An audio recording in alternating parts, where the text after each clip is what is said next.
today I'm going to share the real life story of how I got these two feathers. And if you're listening, I'm holding up a frame with a crow and a hawk feather inside, and you will not believe how I got these feathers. But first of all, I want to help you understand the process of transmuting the mundane into the magic and the power you have to awaken to more spiritual presence. We have to talk about one of the biggest obstacles to even seeing magic in everyday life. And that is the fact that modern day life can be so fast that we don't even allow ourselves to have moments to stop and see the magic that is all around us all the time. But this is causing a disconnection because there is so much magic in this universe. But first, we have to create space to even be able to see it and get present. This is your invitation. Become the alchemist of your life. You decode your heaven on earth and go through the alchemical process. The alchemist is a master of himself so that he can master life. People thought alchemists were turning lead into gold, but they're really crystallizing their soul into form. Alchemize your golden potential. Welcome to the golden life. Have you ever felt a profound sense of magic in the ordinary moments of life? Well, first of all, welcome to the golden life. My name is David Gilbert, and today it is my goal to help you discover more of the magic and the possibilities that we live in this infinite universe. And today I'm going to share the real life story of how I got these two feathers. And if you're listening, I'm holding up a frame with a crow and a hawk feather inside, and you will not believe how I got these feathers. But first of all, I want to help you understand the process of transmuting the mundane into the magic and the power you have to awaken to more spiritual presence. And if you stay to the end, I'll share a practice that will help you really start to build this magical muscle. But if we're going to talk about spiritual presence and the magic that comes from that, well, then first we have to talk about one of the biggest obstacles to even seeing magic in everyday life. And that is the fact that modern day life can be so fast that we don't even allow ourselves to have moments to stop and see the magic that is all around us all the time. But if you want to experience more of this, if you want to see more of it, then presence is key. And this is to really say we have to be aware of the constant noise and distraction and busyness we all get sucked into, including myself, of modern day life. But this is causing a disconnection because there is so much magic in this universe. But first, we have to create space to even be able to see it and get present. But jumping in today's story, it starts with going to flow camp back in summer 2021. And if you're like, what is flow camp? Is this like an adult camp for kids where you do like flow-based activities? Yeah, basically it is.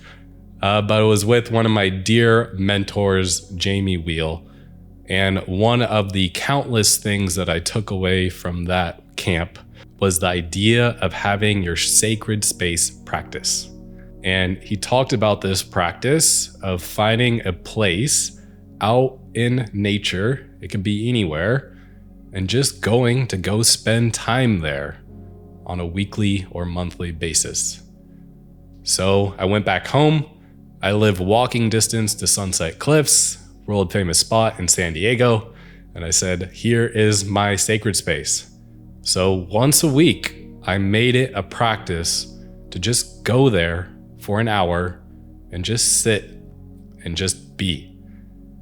And I'd often end up meditating at some point.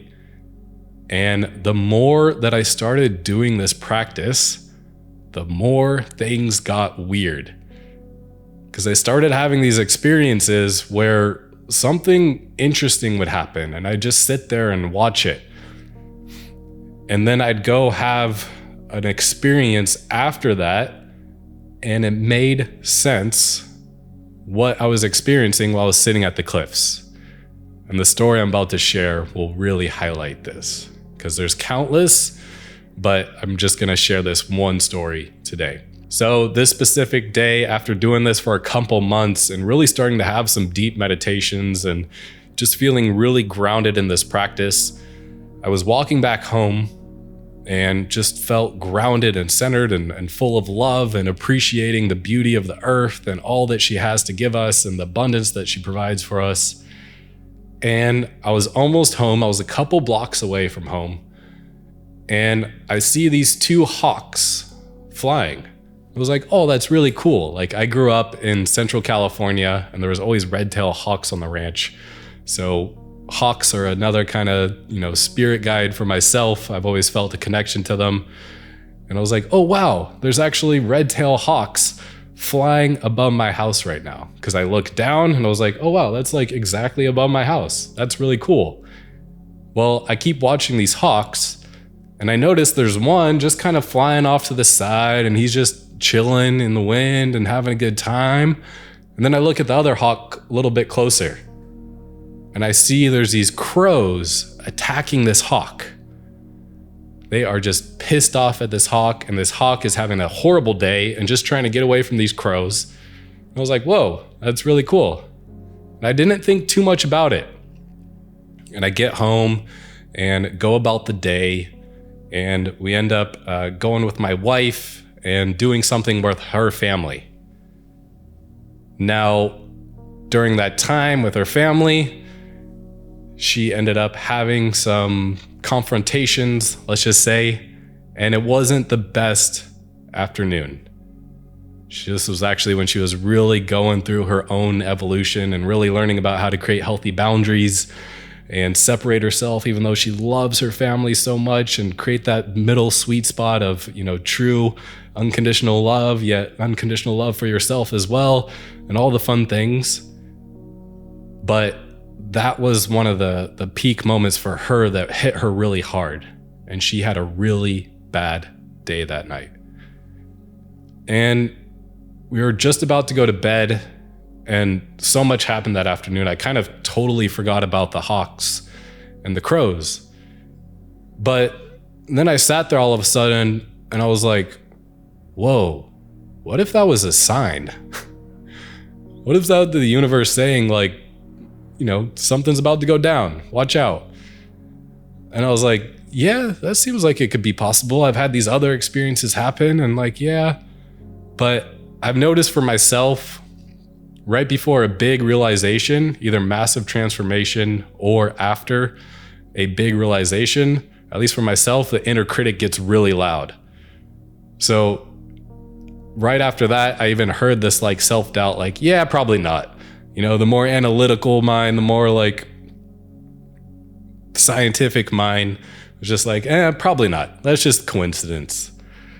So I go to bed and we wake up that morning with the kids ready for preschool, and we start to get them dressed and finally get their shoes on after 20 minutes of just trying to get shoes on. And we open up the door and we head out the door. And what do I find on the front porch? I find a red-tailed hawk feather and a black crow feather sitting there. And that was the moment I was like, okay, universe. The inner critic, the inner doubter does not win. I hear you, I see you loud and clear. And that was the moment for me that really transmuted how much magic is available to us in every moment. But we just have to get present to see it. So if this is something you want the opportunity to experience more of, I highly encourage creating your own sacred space practice. And what does that look like? Well, it looks like just find somewhere out in nature. And it doesn't even have to be a secluded spot that's pristine and beautiful and perfect. Actually, you could even make it somewhere that's a little bit messy, that a lot of people go to, and maybe they leave trash behind. Because what you can do is you just go there for an hour or however much time you have. If you have 10 minutes, hey, you made it for 10 minutes, and just go and just simply be present.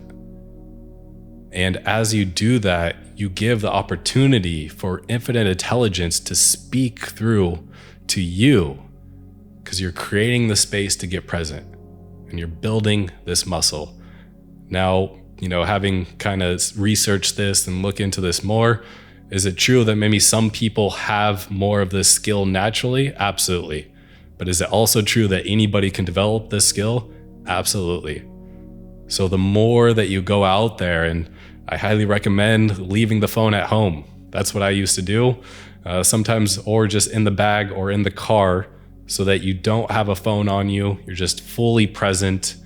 And as you do this, you'll allow nature to speak through. You'll allow the universe to speak through. And then you can also bring a trash bag. So on top of that, not only will you carve out space to get present, and there's even science to show this is going to improve your well-being, because positive psychologists call this nature bathing, and studies have shown just by spending time in nature, you're going to feel better.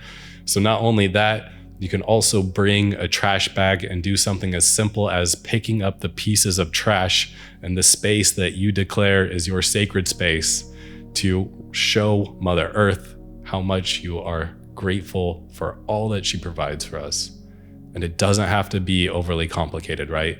Something as simple as that, picking up a couple pieces of trash to say thank you. So I hope this inspires you to create your own sacred space practice. And I also have to acknowledge, talking about spiritual presence and starting to open up to see the magic of the universe, and, having to cultivate presence to do that. One of the other biggest obstacles to being present is past pain. And that's why it's just such a constant reminder or a theme that comes up when it means to be the alchemist of your own life. Because as the alchemist, you get to dissolute or transmute that past pain into gold. And the more that you do that, that's gonna allow you to step into more presence in the present moment, because you don't have past experiences pulling you like a string, and you fully just get to surrender, accept, and be in the present moment. So if you have a beautiful story to share about finding magic in the mundane, I'd love to hear it in the comments below. And if you're looking for more tips on how to embody more spiritual practices and just do it from a grounded centeredness space while exploring the infinite possibilities of the universe and discovering more and more magic, well, hit that subscribe button or leave a review so other people can find it. And thank you for following along this journey. I can't wait to hear about the magic that appears in your life.